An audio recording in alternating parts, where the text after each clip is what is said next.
जय हिंद dear student. Question है three closed vessels A B and C. बेटे याद रखना, यहाँ पर एक एक वर्ड में फिजिक्स छुपी हुई है। देखो कह रहा है क्लोज्ड वेसल्स है, क्लोज्ड वेसल्स है। इसका मतलब ये कहना चाह रहा है क्लोज्ड है तो वॉल्यूम इसका क्या है, कांस्टेंट है। अब अगर इसका वॉल्यूम कांस्टेंट है और तीन वेसल्स हैं, वेसल्स ए है और वेसल्स बी है, एक वेसल वी है और एक वेसल है हमारे पास सी।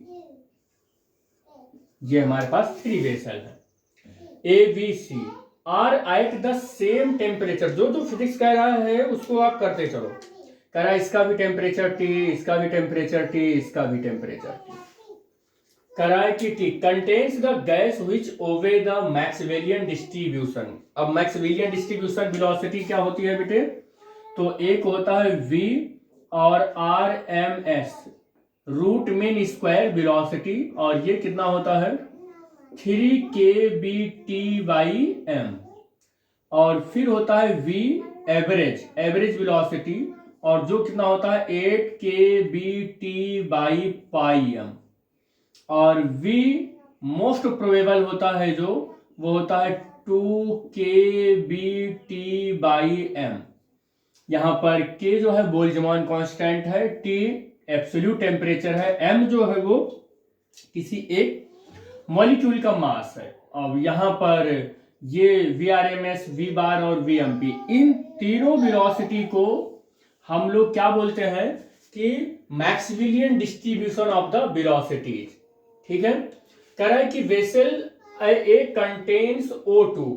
अब जो वेसल ए है उसमें कौन सा गैस भरा हुआ है, कौन सा गैस भरा हुआ है वो देखना है ध्यान से हमको। उसमें ऑक्सीजन भरा हुआ है, ऑक्सीजन भरा हुआ है।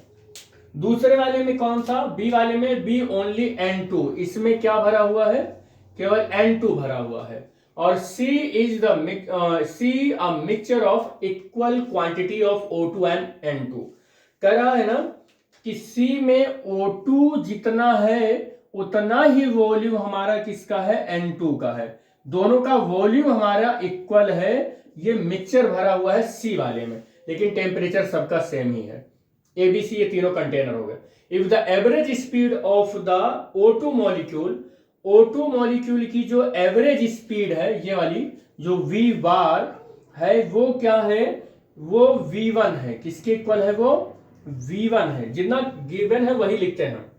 एक कंटेनर के अंदर जो वेसल ए है उसके अंदर जो ऑक्सीजन है मॉलिक्यूल है उसकी जो एवरेज स्पीड है वो V1 है।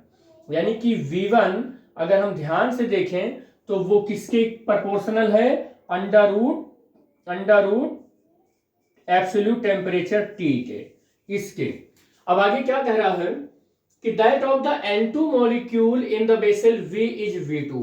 और यहां पर जो N2 मॉलिक्यूल है उसकी जो एवरेज वेलोसिटी V बार है वो किसके इक्वल है, V2 के इक्वल है। ये V2 के इक्वल है। इसका मतलब V2 जो है वो directly proportional to the temperature हो जाएगा। जी बेटा चलो आ रहा हूं। आगे जो है O2 plus N2 C container में जो है उसके लिए क्या बोला गया है, that of the N2 molecule in the vessel V is V2। हाँ ठीक, आगे average speed of the O2।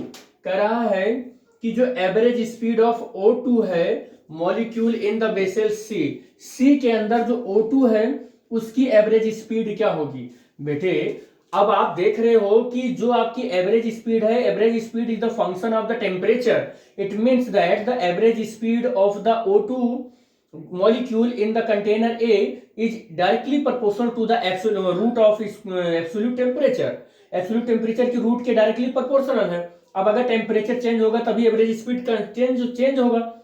इस भी कंटेनर के लिए आप देख रहे हैं कि एवरेज स्पीड जो है वो V2 है, N2 के लिए V2 है, और वो डायरेक्टली प्रोपोर्शनल किसके है, रूट ऑफ एब्सोल्यूट टेम्परेचर। अब आप कह रहे हो कि temperature of the three container remains constant, और आप ये भी पता है कि जो एवरेज वेलोसिटी है वो टेम्परेचर का फंक्शन है।